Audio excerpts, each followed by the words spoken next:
Hello and welcome to another edition of Entertainment News with me, Michael Bay. I don't know about that accent. We can fix it. This week, Terminator Dark Fate, the sixth film in the franchise, continues to wind down its disappointing box office run.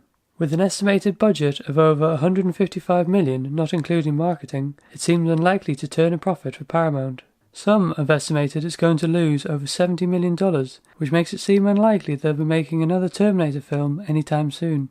To me, that's a real shame because I actually think the new film is very good, certainly better than the other sequels. It falls into the same category as the Bumblebee movie and the fourth Pirates of the Caribbean film in that it's a good sequel that suffers from franchise fatigue and diminishing returns. I realise I'm probably in the minority when I say that about Stranger Tides, but I've always found it to be the natural sequel to the first film. That debate, however, is for another video. The question here is, why do I like Terminator Dark Fate so much? Spoiler warning, I'm going to be talking in detail about the story and some of the reveals, so if you haven't seen it yet, please give it a shot and come back to this video afterwards. I'll start by saying that one thing I really like about the film is that it draws on all the other films in the series. Usually this is something that really bothers me in franchise films. For example, the scenes in Bumblebee that tied it to the other Transformers films, or the times in the Hobbit trilogy when they brought in characters from the Lord of the Rings and made it look and feel like a Lord of the Rings movie. Star Wars is perhaps the biggest offender, with The Force Awakens and Rogue One doing shot-for-shot remakes and occasionally seeming to almost wink at the camera. Dark Fate, though, is an exception to this rule, I think partly because that's the way the franchise has always been, a franchise where time loops are commonplace. Also because this film is intended to replace every film after the second one. So most of what Dark Fate is copying no longer exists in the canon. They've picked the best parts from all the discarded films and combined them into one good movie. A good example is the human-machine hybrid, a concept seen in Salvation and Genisys, but not particularly popular in either. Here, it makes perfect sense. If you're going to send a protector back, send someone who can go toe-to-toe with the machines. But, from a story point of view, send someone vulnerable enough to maintain a sense of jeopardy. Grace embodies this perfectly. Not only that, but her tactics and fighting style reflect her unique physiology. She moves quickly and evasively, protecting her body, in a way that the unstoppable force of the hulking Terminators don't need to bother with.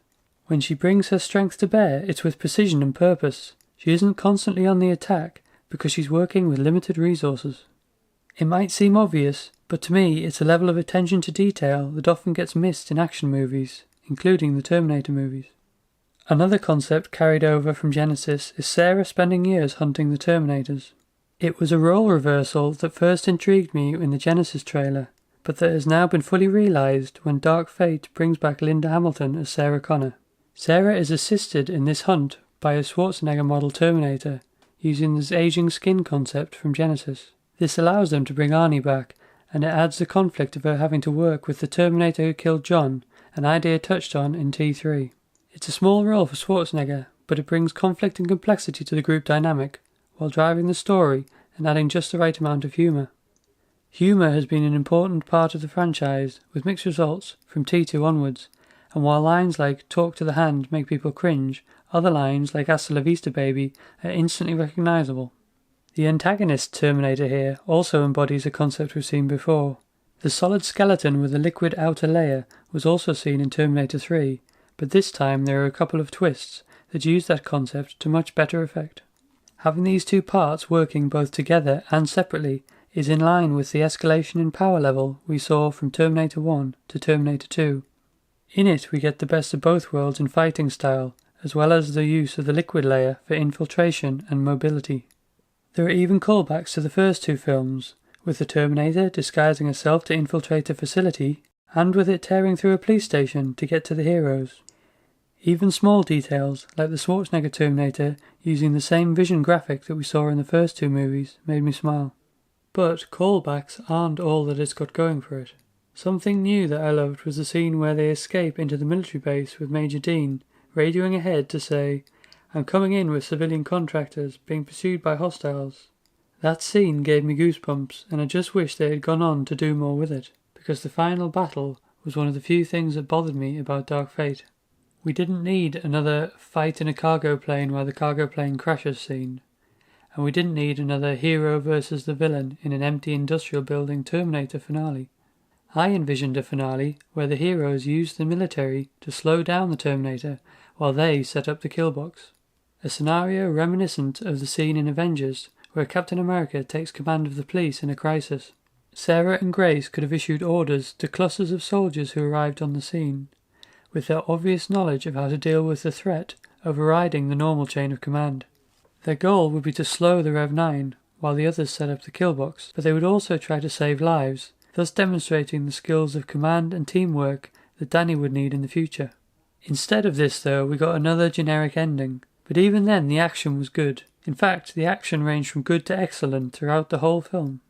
Finally, I'd like to address the main criticism aimed at the film, and that is the killing of John Connor. The scene itself had its hits and misses. I thought the face mapping on young Schwarzenegger didn't look quite right, but I was really impressed with Sarah's impotent rage and the Terminator's cold indifference to it. The issue seems to be with his death messing with the timeline. I've seen a lot of shows with time wars and time manipulation, and killing John Connor just for him to be replaced with another leader seems totally consistent to me. The advantage Skynet gains is incremental, it's not a silver bullet. Each time a resistance leader is killed, the Skynet gains a little bit more time, which allows them to send another Terminator back to kill the next big resistance leader. The issue I have with the continuity is with the actual Terminator who kills John Connor. How did Skynet send another Terminator after the one from Terminator 1 if they were defeated in that timeline?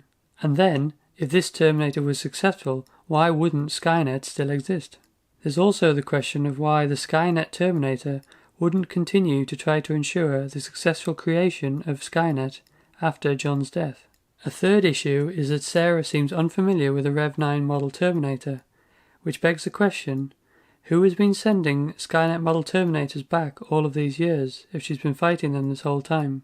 We can dismiss all this because time travel in movies almost never makes sense, but I'd argue that the problems here feel like an unforced error in an otherwise well-crafted story.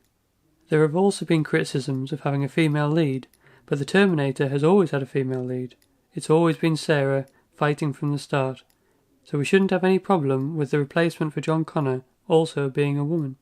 I hope people will give Dark Fate a chance, and for the first time in years, I really hope we get another Terminator film soon. Let me know in the comments what you think.